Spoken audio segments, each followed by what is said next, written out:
আজ আমরা আপনাদের নিয়ে যাব দক্ষিণ চব্বিশ পরগনার দয়ারামপুর গ্রামে, যেখানে এবারও উদযাপিত হচ্ছে ঐতিহ্যবাহী ৬৫ ফুট উঁচু কালী পুজো। আপনাদের দেখাবো দয়ারামপুর কালী পুজোর উন্মাদনা, ধুমধাম এবং ঐতিহ্যের ঝলক।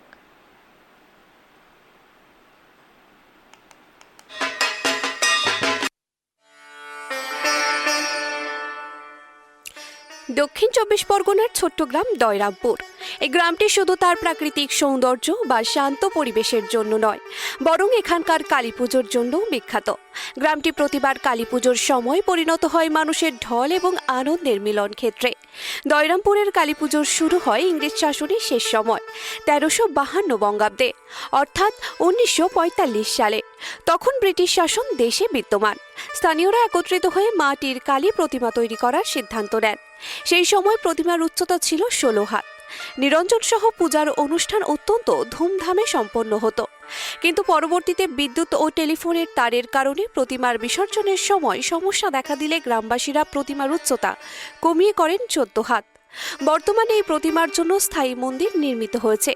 এখানে এখন সিমেন্টের কালী মূর্তি দর্শনার্থীদের জন্য প্রতিষ্ঠিত রয়েছে। এখন হচ্ছে কি আমাদের ২ বছর এখানে মায়ের প্রতিমা হচ্ছে কি ১৬ হাত কালী ছিল, বড় ছিল, আরও বড় ছিল।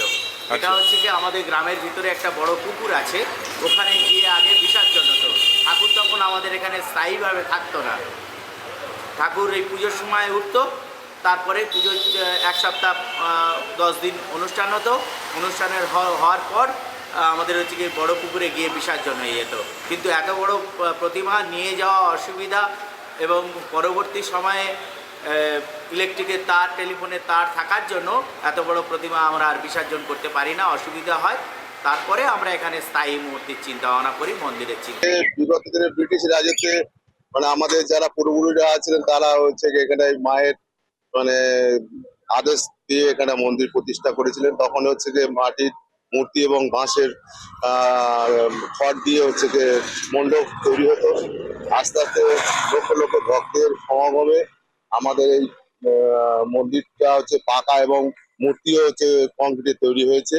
এবং বিগত আশেপাশের ৫-৬টা ব্লক থেকে এখানে আসেন, তারা হচ্ছে গিয়ে মানসিক পূজা দিয়ে যান। তাদের হচ্ছে মা হচ্ছে গিয়ে তাদের অনেক রকম দুঃখ দুর্দশা এবং তাদের দুর্ভোগ থেকে একসময় দয়রামপুরে বড় কোনো উৎসব বা দুর্গাপুজোর রেওয়াজ ছিল না।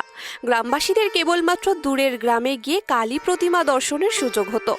সেই সময় গ্রামের মানুষ কেবল কালী পুজো উপলক্ষে আনন্দ উৎসবেই মাততেন। ধীরে ধীরে কালী পুজো গ্রামে নিজস্ব আকার ধারণ করে। আমরা জীবনভর দেখে আসছি এখানে ঘরের আমাদের ঠাকুর, আমরা এখানে পূজা দিয়ে আছি। জীবনভর দেখে আসছেন? হ্যাঁ। আচ্ছা, তো এখানে ঠাকুরের বৈশিষ্ট্য কি? দূর দূরান্ত থেকে মানুষজন আসছে, তারা কি দেখবে? তারা যা কিছু মার কাছে মানসিক করে, তাদের মানসিক পূর্ণ করে মা, তারা এসে পূজা দেয়। বর্তমানে কালী পুজোর রাতে দয়রামপুর গ্রাম হয়ে ওঠে মানুষের ঢলে।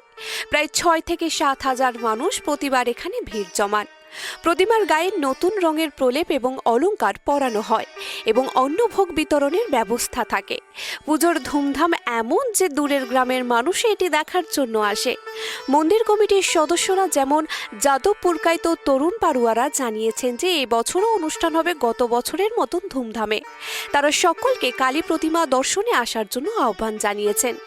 দয়রামপুরের কালী পুজো কেবল ধর্মীয় আচার নয়, এটি গ্রামবাসীর সামাজিক মিলন ক্ষেত্র, উৎসবের আনন্দ এবং ঐতিহ্যের ধারক। প্রতিবার পুজোর রাতে গ্রামের পরিবেশ আলোকিত হয় আনন্দ আর ভক্তির ছোঁয়ায়। কালী মূর্তির দর্শন ও পূজা গ্রামবাসীর জন্য এক প্রকার আত্মিক আনন্দ এবং ঐতিহ্যবাহী অভিজ্ঞতা।